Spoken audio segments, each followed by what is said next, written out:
성경 공독하시겠습니다. 오늘 우리에게 주신 하나님 말씀은 사도행전 8장입니다. 사도행전 8장 26절에서 40절 말씀입니다.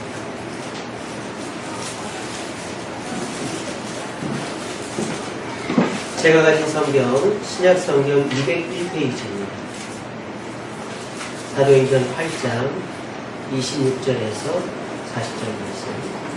함께 읽겠습니다. 주의 사자가 빌립에게 말하여 이르되 일어나서 남쪽으로 나가여 예루살렘에서 가사로 내려가는 길까지 가라 하니 그 길은 광야라. 일어나서 가보니 에티오피아 사람 곧 에티오피아 여왕 간다게의 모든 국고를 맡은 관리 메시가 예배하러 예루살렘에 왔다가 돌아가는데 수레를 타고 선지자 이사야의 글을 읽더라. 신동영이 빌립을 하시되 이 수레를 가까이 나아가라 하시거늘 빌립이 달려가서 선지자 이사야의 글 읽는 것을 듣고 말하되 읽는 것을 깨닫느냐. 대답하되 집에 있는 사람이 없으니 어찌 깨달을 수 있느냐 하고 빌립을 청하여 수레에 올라 같이 앉으라 하니라. 읽는 성경 구절은 이것이니 일러주되 그가 부살자에게로 가는 양과 같이 끌려갔고 별 깎는 자 앞에 있는 어린 양이 맹암과 같이 그의 입을 열지 아니하였도다. 그가 굴욕을 당했을 때 공정한 재판도 같이 못하였으니 누가 그의 세를 말하리요. 그의 생명이 땅에서 빼앗기미로다 하였거늘 그 메시가 빌립에게 말하되 첫번째 나가 묻으니 선지자가 이 말을 한 것이 누구를 가리키느냐. 자기를 가리키느냐 타인을 가리키느냐. 빌립이 입을 열어 이 글에서 시작하여 예수를 가르쳐 복음을 전하니 길 가다가 물 있는 곳에 이르러 그 메시가 말하되 오라 물이 있으니 내가 세례를 받음에 무슨 거리낌이 있느냐. 이에 명하여 수레를 멈추고 빌립과 메시가 둘 다 물에 내려가 빌립이 세례를 베풀고 둘이 물에서 올라올새 주의 영이 빌립을 다시 들지 아니하니라. 빌립은 아소에에 나타나 여러 성을 지나다니며 복음을 전하고 가이사랴에 이르니라. 아멘.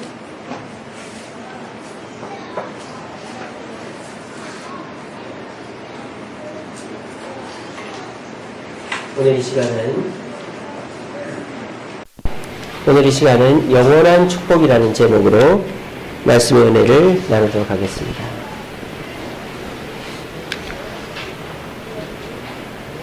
한 사람이 마차를 타고 광야를 지나가고 있습니다. 마차를 보니까 보통 사람이 타는 마차 같지는 않습니다. 굉장히 고급스러워 보이네요. 그리고 이 사람을 더 가까이 가서 보니까 보통 사람이 아닌 것 같습니다. 비싼 장신구들을 하고 있고, 그리고 옷은 아주 비싼 옷을 입고 있습니다. 성경을 보니까 이 사람은 누구라고 되어 있습니까? 에티오피아라는 아프리카의 한 나라의 간다게라는 여왕. 간다게는 이름이 아니라 직책입니다. 우리나라의 최고 통수권자는 대통령이라고 불리잖아요. 마찬가지로 간다게는 직책을 말합니다. 간다게의 내시. 근데 그 내시인데도 어떤 내시입니까? 재무장관, 국고성을 맡은 나라의 살림을 책임지는 내시였습니다. 근데 이 사람이 그 높은 그 자리에 있고 돈과 명예를 다 가진 이 사람이 이 광야를 여행하면서 뭐 잠을 자거나 경치 구경을 하는 게 아니라 무언가를 골똘히 읽어보고 있습니다. 그 사람의 손에는 두루마리 하나가 들려져 있습니다. 이 두루마리는요 300년이 넘은 두루마리입니다. 굉장히 오래된 두루마리. 그래도 가격이 얼마나 비싸겠어요, 그죠? 부자 아니면 이런 거를 갖고 있을 수가 없어요. 그러니까 이 사람이 얼마나 값비싸게 이런 두루마리를 구했겠어요. 근데 이 사람이 이 두루마리를 읽고 있는데 표정이 어두워요. 왜? 이 두루마리의 내용을 깨닫지를 못하고 있기 때문입니다. 자, 그럼 이 사람은 이 먼 길을 왜 왔다 가는 길일까요? 오늘 성경에 보니까 뭐라고 되어 있습니까?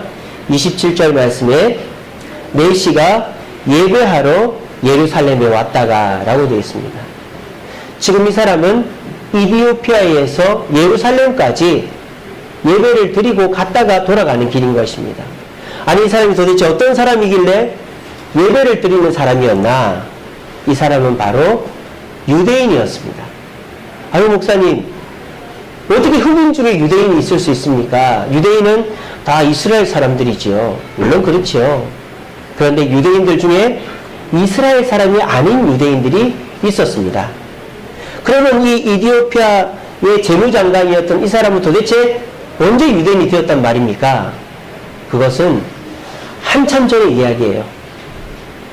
솔로몬이 이스라엘을 다스리고 있을 때 그때 이디오피아의 여왕이 스바 여왕이었습니다.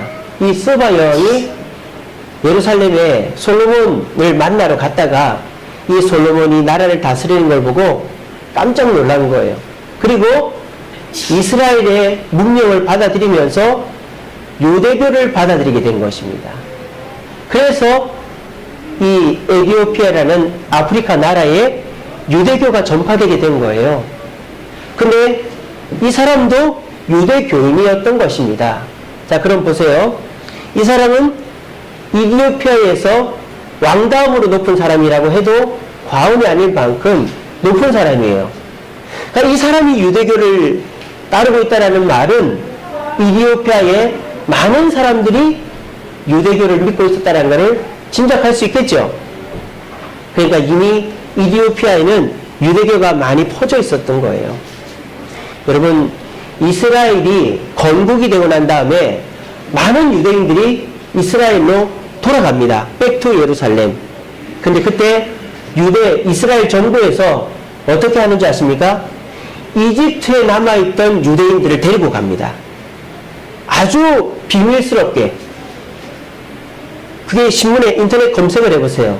이스라엘이 건국되고 전 세계 유대인들을 이스라엘 땅으로 모으면서 다른 나라에, 특별히 이디오피아에 남아있던 유대인들도 이스라엘 사람들이 데리고 가요.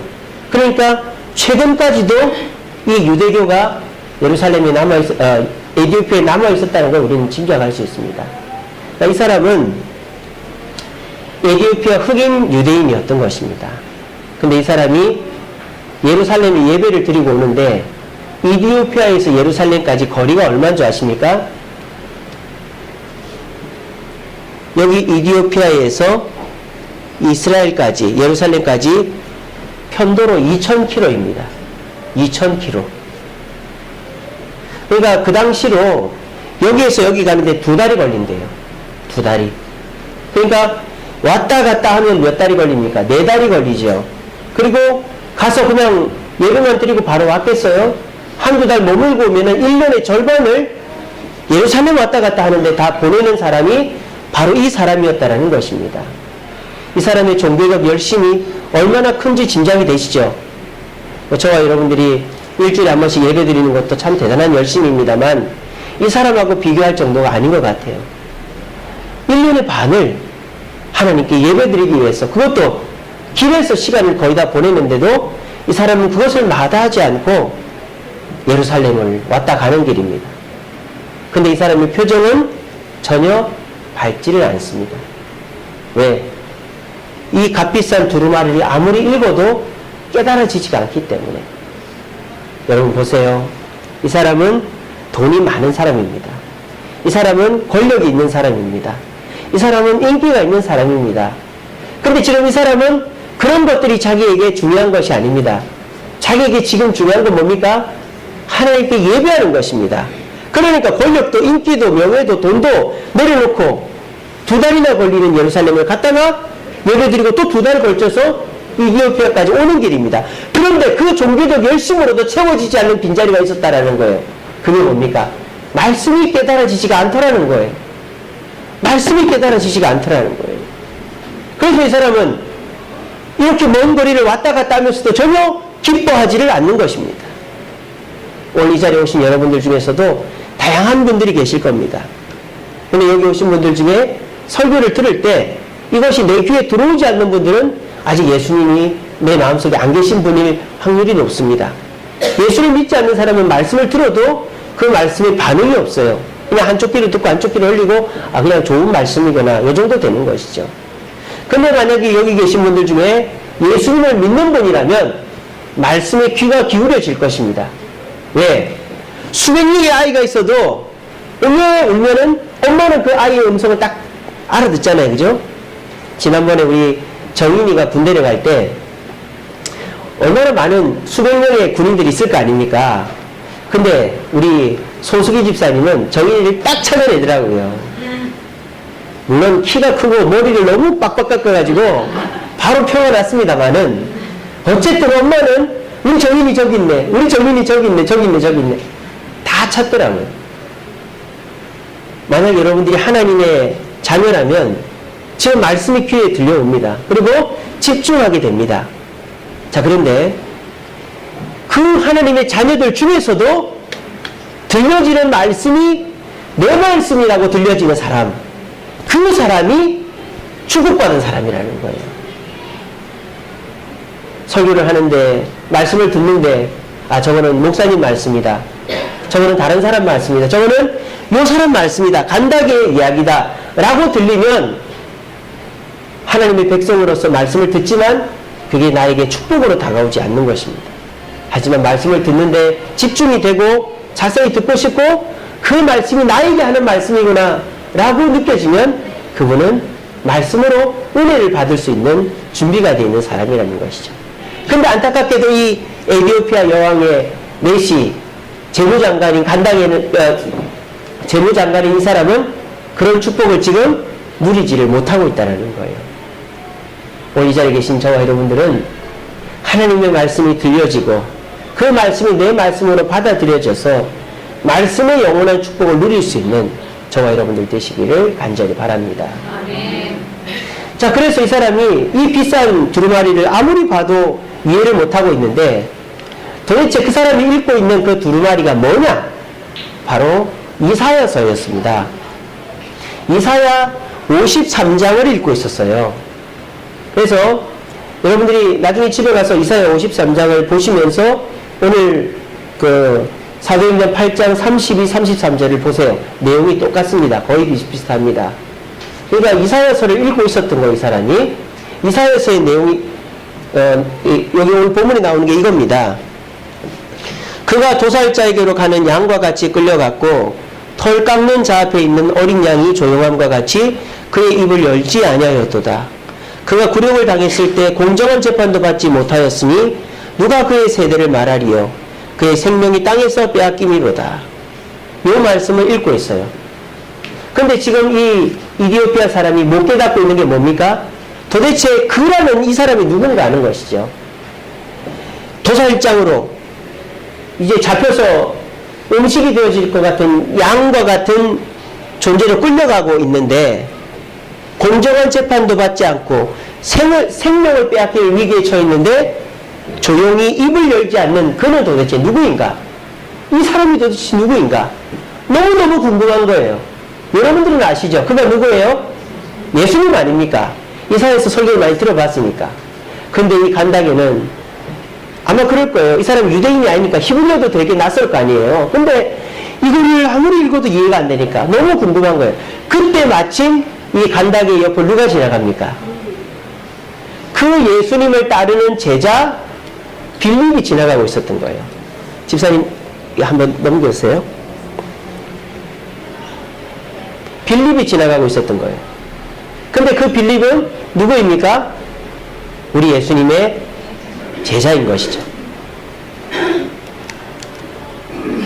예, 됐습니다.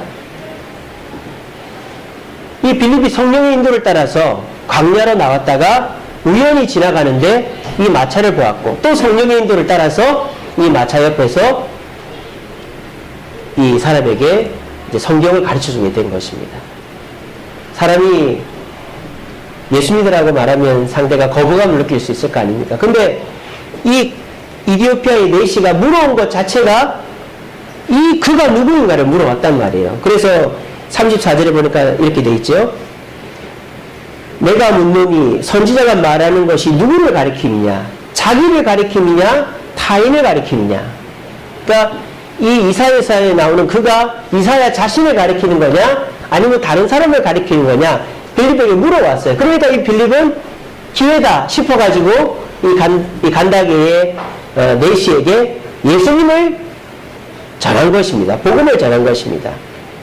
당신이 지금 읽고 있는 이 사람, 그가 얼마 전에 이 예루살렘에서 십자가에 달려 죽은 예수라는 분이요. 근데 그분이 죽었지만 그분을 따르는 사람들이 성령을 받아서 지금 예루살렘에는 2만 명이 남는 사람들이 예수를 믿고 있어.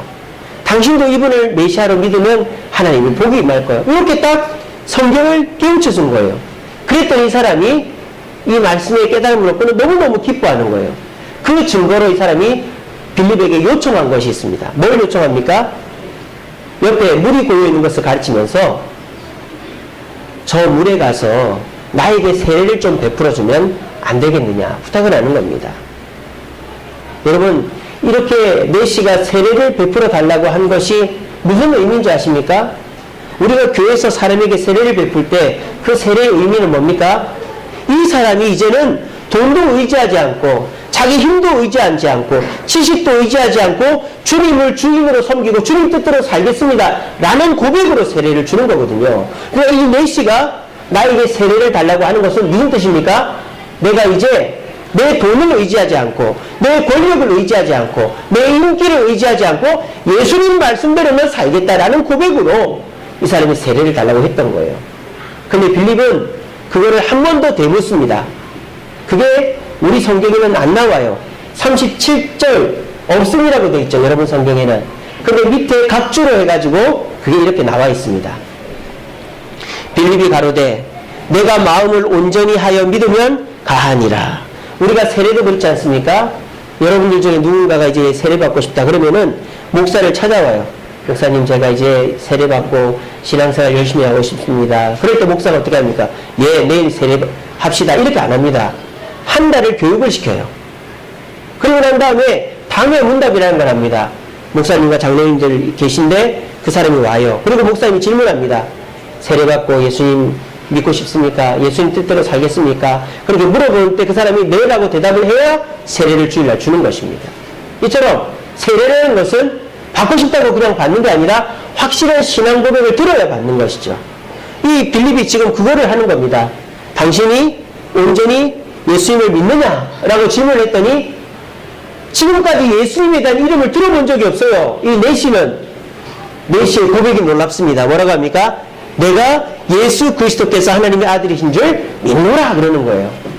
이렇게 고백하는데 빌립이 세례를 어찌 안 줄 수 있겠습니까? 그래서 빌립이 그 마차에서 내려서 이 내시에게 세례를 준 것입니다. 그리고 이 두 사람은 그 다음 한 번도 본 적이 없어요. 그냥 헤어져 버리는 것입니다. 여러분, 이 내시는 유대교를 믿는, 하나님을 믿는 사람이었지만 그 전까지 자기의 돈과 인기와 명예를 우선하는 사람이었습니다. 그렇지만 이 사람이 지금 세례를 받는다는 것은 말씀을 깨우치고 보니까, 이 말씀의 축복을 얻고 보니까 내 돈도 인기도 명예도 하찮고 이거보다 더 중요한 것은 예수님을 구주로 믿고 그분을 따르는 것이구나 하는 것을 깨달았기 때문에 이 사람이 이렇게 세례를 받게 되는 것입니다. 여기 자리에 오신 여러분들도 돈도 중요하고 건강도 중요하고 자녀의 성공도 중요하지만 우리에게 더 중요한 것은 말씀을 깨달아서 그 말씀 주시는 주님을 따라서 순종하겠다는 고백이 우리에게 정말 중요하다는 사실을 깨닫게 되는 저와 여러분들 되시기를 간절히 바랍니다. 자, 그런데요, 이 다음이 재미가 있습니다. 여러분 보세요. 에티오피아에는 예수를 믿는 사람이 아무도 없어요. 근데 길 가다가 딱 한 번 스치는 인연으로 이 빌립이 이 내시에게 예수님을 전하고 세례를 줬단 말입니다. 근데 그 이후에 어떻게 됐을까요? 어떻게 됐을까요? 아니, 여러분 보세요. 딱 한 번 만난 겁니다. 그리고 뭐 이렇게 뭐 말씀을 계속 들은 것도 아니고 교육을 받은 것도 아니고 이 내시가 무슨 예수님의 제자도 아닙니다. 그러면 그냥 흐지부지 되는 것이 정상적인 거 아닙니까? 근데 어떻게 되는지 아십니까? AD 330년에 이디오피아가 로마 다음으로 최초의 두 번째로 기독교 국가가 됩니다. 이디오피아 왕이 이디오피아를 기독교 국가로 공포하게 되어집니다. 로마가 AD 310년에 콘스탄티누스 황제가 이제 로마는 기독교가 국교다라고 공포한 것 다음으로 20년 후에 아프리카의 이디오피아라는 나라가 이디오피아 왕이 우리 이디오피아의 국교는 유대교가 아니라 기독교다라고 공포한 거예요. 누가 변화시킨 걸까요? 이 사람이. 왜? 말씀으로 변화됐기 때문에. 말씀으로 변화됐고 세례받고 하나님께 순종하기를 다짐해서 성령을 받았기 때문에 그 성령께서 이 한 사람과 함께 가니까 이디오피아라는 나라가 복음으로 바뀌게 된 것입니다. 이것이 말씀이 주는 영원한 축복이라는 것입니다. 지금은 어떻게 됐을까요? 놀라운 사실이 있습니다. 지금도 이디오피아의 국교는 기독교입니다. 이디오피아 인구가 9천만 명입니다. 그중 6천만 명이 기독교인입니다. 지금도 이디오피아는 기독교 국가입니다. 그리고 그냥 기독교 국가가 아닙니다. 뭐 영국이나 유럽이나 미국이나 다 기독교 국가죠. 그렇지만은 독일만 해도 뭐 태어나서 호적만 교회가 해놓고 교회를 1년에 뭐 부활절, 성탄절, 뭐 추수감사절 몇 대만 갑니다만은 그런 나라가 아니에요. 이디오피아는. 이디오피아 기독교인들은요 그런 껍데기 기독교인이 아니에요. 이거는요 IS라는 무슬림 테러 집단이 이디오피아 그리스도인 30명을 참수하는 장면입니다. 이디오피아 기독교인들은 예수님을 믿기 위해서 목숨을 내놓는 기독교인들이 되었습니다. 2011년도에 무슬림들이 이디오피아에 있는 교회 60개를 불태웠어요. 또 얼마 전에 이 아프리카에서 이렇게 난민들이 배를 타고 가는데 이디오피아 그리스도인들이 그 배에서 성경을 읽었다는 이유로 무슬림들이 17명을 물에다 빠뜨려 죽여버렸습니다. 이디오피아의 기독교인들은 형식적인 그리스도인들이 아닙니다. 말씀 중심인 그리스도인이고요. 신앙을 선택을 할래? 아니면 죽을래? 그때 신앙을 선택하는 그리스도인들이 이디오피아의 그리스도인들이에요. 이게 다 누구로부터 시작된 겁니까? 내시로부터 시작된 겁니다. 내시는 어떻게 해서 이렇게 변화된 겁니까? 말씀을 깨달았기 때문입니다. 그리고 성령을 받았기 때문입니다. 세례를 통해서. 오늘 이 시간 우리에게는 돈이 필요합니다. 건강이 필요합니다. 자녀가 잘 되는 것이 우리에게 필요합니다. 하지만 순서가 잘못됐습니다. 돈을 달라고, 건강을 달라고, 자녀가 잘 되게 해달라고 하기 이전에 주여 내가 말씀을 가까이 하게 하여 주옵소서. 말씀을 배우는 자리, 말씀을 듣는 자리에 사모하며 나아가게 하여 주옵소서라고 기도해야 됩니다. 그리고 그 말씀을 들을 때 성령이 내게 임하고 성령이 깨우침을 주셔서 내가 변화되게 해달라고 기도해야 되는 것입니다. 그럴 때 나는 세상 모든 것을 내려놓고서라도 그 말씀 하나로 만족하겠습니다라고 고백하는 사람이 되는 겁니다. 또 그런 나를 보는 내 자녀들은 교회 가라, 뭐 성경 읽어라, 식사 기도해라, 나쁜 짓 하지 마라 하지 않아도 말씀 읽고 기도하고 예배를 사모하는 저희를 보는 우리의 자녀들은 이디오피아의 후손들이 지금 이 모습을 우리에게 보여주는 것처럼 바른 그리스도인으로 주님 오실 때까지 우리 가문은 믿음의 가문으로 남아있게 될 것입니다. 이 모든 것의 기준은 말씀인 것입니다. 내가 얼마나 말씀을 사모하는가, 말씀이 선포되어질 때 그 말씀을 귀담아 듣는가, 그리고 내 말씀으로 받아들이고 아멘 하는가, 이것이 영원한 축복을 받는 시금석이 된다는 것입니다. 오늘 이 자리에 오신 여러분들은 말씀을 사모하여 오신 분들이라고 저는 믿습니다. 오늘 여기서 조는 분들 아무도 안 계시고 다 잘 듣고 계시네요. 감사합니다. 부탁드리는 것은 오늘 이 말씀이 내 말씀이라고 받아들이시길 바랍니다. 그리고 과연 나는 말씀을 사모하는가? 나는 과연 일주일 동안의 성경을 얼마나 읽는가? 나는 이 교회에서 지금 하고 있는 말씀 공부 프로그램에 참여하고 있는가? 그래서 말씀 깨닫는 것을 즐겨하고 있는가? 를 돌아보시기 바랍니다. 그리고 내가 돈이 없고 건강이 좋지 않고 자녀가 잘 안 돼도 말씀이 깨달아지는 것이 있다면 그래, 내가 말씀이 깨달아지는 걸 보니까 하나님이 나와 함께 하시는구나. 그래, 내가 말씀에 아멘하는 거 보니까 하나님의 은혜가 곧 임하겠구나. 그런 확신을 가지시기 바랍니다. 그럴 때 저와 여러분들은 영원한 축복의 주인공들이 될 수 있는 것입니다. 오늘 이 말씀 꼭 가슴에 기억하시고 우리 주님께 모든 성도님들은 세상의 것들에 중심을 두지 마시고 말씀의 중심을 두어서 결국 이 이디오피아 여왕의 내시가 빌립을 통해 말씀을 깨닫고 성령을 받아 나라를 변화시키고 지금도 많은 후세대 에티오피아인들이 복음을 위해서 목숨을 잃을 각오로 주님을 섬기는 이 사람들을 본받아서 여러분들의 삶 속에도 하나님의 은혜가 넘쳐나게 되기를 간절히 바랍니다. 말씀을 맺겠습니다. 예, 이거 한번 눌러주세요.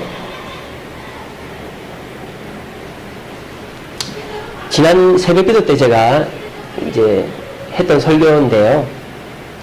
바울이 에베소에서 선교 활동을 할 때였습니다. 근데 바울이 선교 활동을 열심히 하다 보니까 기적들이 일어났어요. 특별히 바울의 옷이라든지 손수건이라든지 이런 것만 손을 대도 병든 사람이 낫고 귀신이 떠나가는 기적들이 일어나는 겁니다. 그러니까 그걸 보면서 부러웠던 사람들이 있었어요. 누구냐? 똑같은 신기한 일을 행하던 사람들, 마술사들이었습니다. 특별히 유대교에 속해 있었던 마술사들이 자기들도 이제 이런 같은 유대인인 바울이 하는 걸 보니까 부럽거든요. 그래서 그런 바울의 기적을 나도 했으면 하는 욕심이 있었어요. 그래서 특별히 유대인들 중에 스게와라는 제사장이 있었는데 그 스게와의 7 아들들이 바울을 흉내내기 시작합니다. 그래서 귀신 들린 사람을 불러놓고 바울처럼 예수 이름으로 명하노니 귀신아 떠나가라 그랬어요. 그랬더니 어떻게 됐을까요? 귀신이 떠나갔을까요? 도리어 이 귀신이 나는 바울도 알고 예수도 아는데 너희들은 도대체 누구냐 하면서 달려 들어가지고 이 제사장의 아들들이 혼쭐이 나는 일이 있었습니다.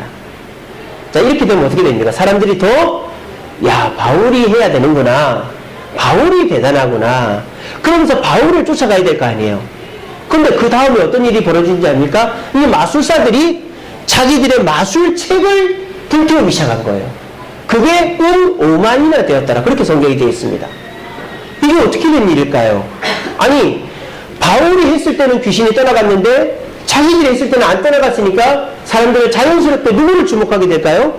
바울을 주목해야 되는 거 아닙니까? 근데 사람들은 자기들의 책을 불태웠단 말입니다. 그것은 이 사람들은 이 기적이 바울에게서 나온 것이 아니라 다른 곳에서 나왔다는 걸 깨달았기 때문입니다. 그게 무엇입니까? 사도행전 19장 9절에 보면 바울이 제자를 따로 세우고 두란노 서원에서 날마다 강론했다. 바울은 에베소에서 3개월 동안은 회당에서 말씀을 전하고 2년 3개월 동안은 두란노라는 이제 쉽게 말하면 어떤 대학 같은 곳에 방을 하나 빌려가지고 제자들을 따로 모아서 말씀 교육을 시켰습니다. 바울의 기적은 어디서 나온 것입니까? 바울에게서 나온 것이 아니고 말씀에서 나왔다는 거. 그거를 사람들이 알았다는 거죠. 사람들이 자기들이 이 마술을 하는 사람들이 바울의 하던 대로 하니까 안 됐다면 왜 안 됐을까? 따져보니까 바울이 잘해서가 아니라 바울이 말씀을 전하는 사람이었기 때문에 그 말씀 가운데 기적이 일어났구나. 아, 우리가 따르는 이 책들이 잘못됐구나 하면서 그 책들을 다 불태웠던 것입니다. 바울이 대단한 것이 아니라 말씀이 이 기적을 일으켰던 것입니다. 우리들은 우리의 삶 속에 신기한 일이 일어나길 바랍니다. 근데 신기한 일은 일어나지 않아요. 일어나도 가뭄에 콩나듯이 내가 원하는 때에 내가 필요할 때 일어나는 게 아니라 난데없이 또는 갑작스럽게 일어나는 경우들이 있습니다. 뭐 복권에 당첨이 되고 뭐 승진을 하고 뭐 이런 일들이 항상 있었으면 좋겠는데 항상 있질 않아요. 그러니까 사람들이 어떻게 합니까? 이런 일들이 항상 있었으면 좋겠다라는 마음을 갖습니다. 그래서 사람들이 어떻게 합니까? 이런 일들을 꿈꾸면서 하나님께 기도하죠. 하나님, 우리에게 기적들이 나타나게 해달라고. 하나님, 이런 일들이 나타나게 했어요. 근데 웬일인지 우리가 교회를 다니면서 기도를 해도 하나님이 돈을 벌게 해주시거나 건강이 좋게 해주시거나 자녀가 잘 되게끔 해주신 일들이 옛날보다 더 안 일어나는 거예요. 그래서 사람들이 실망합니다. 이게 뭔가 하나님을 믿고 하나님 뜻대로 살라고 했더니 기적은 더 안 일어나네. 하나님이 주시는 신비가 우리의 삶 속에 일어나지 않습니다. 근데 우리는 깨달아야 됩니다. 하나님의 역사는 어떤 사람에게 임하는가? 말씀을 깨닫고 말씀대로 살려고 하는 그 자에게 역사가 일어나는 것입니다. 바울이 2년 6개월 동안 말씀을 가르치고 그 말씀대로 순종을 했더니 기적이 일어난 거예요. 다른 것이 아닙니다. 저와 여러분들도 마찬가지죠. 저와 여러분들의 삶 속에 하나님의 기적을 바라는 것보다 더 중요한 것은 말씀을 깨닫고 그 말씀 가운데 살아가려고 발버둥 칠 때 하나님은 우리의 그런 모습이 이뻐가지고 우리의 소원을 들어주시는 것입니다. 오늘 이 시간 우리 주샘교회 성도님들은 말씀을 사모하는 분들이라고 저는 믿습니다. 근데 여러분들의 삶 속에 저도 새벽마다 기도합니다. 주님, 우리 성도님들 가정의 물질의 문제가 해결되게 해주시고 건강의 문제가 해결되게 해주시고 우리 자녀들 다 신앙생활 하게 해달라고 저도 새벽마다 기도하는데 하나님이 어떤 건 들어주시고 어떤 건 안 들어주신다면 저는 너무너무 답답합니다. 그런데 제가 자신있게 말씀드릴 수 있는 것은 말씀을 깨닫고 말씀 가운데 거하는 사람은 그런 일들이 안 일어난다고 해도 절대 좌절하거나 실망하지 않게 된다는 사실입니다. 혹시 실망하고 계십니까? 좌절하고 계십니까? 내게 그런 일들이 내가 원하는 일들이 안 일어나서가 아니라 내가 말씀 가운데서 은혜 받지 못하고 있기 때문입니다. 내 말씀 가운데 은혜가 있는 사람은 하나님이 언제 주시든 만족할 수 있고 감사할 수 있게 되는 것입니다. 부디 오늘 이 자리에 오신 저와 여러분들은 오늘도 여러분들 말씀을 깨달으신 줄로 믿습니다. 그렇구나. 말씀의 축복이야말로 진정한 축복이구나. 깨달았다면 우리가 더 말씀을 가까이 하고 말씀을 깨닫기를 노력하면서 기도합시다. 그럴 때 우리 하나님은 바울에게 일어났던 신비한 일들을 저와 여러분들에게 일으켜 주실 것입니다. 그래서 우리 주선교회 성도님들은 이 어려운 시절 정말 신앙인들도 갈등하면서 교회를 떠나가는 이 시절에 하나님을 쫓고 하나님을 사모하면서 주님 은혜로 말씀이 깨달아지는 축복을 얻고 그리고 그것을 말미암아 하나님의 신비한 은혜들을 경험할 수 있는 저와 여러분들 되시기를 간절히 바랍니다.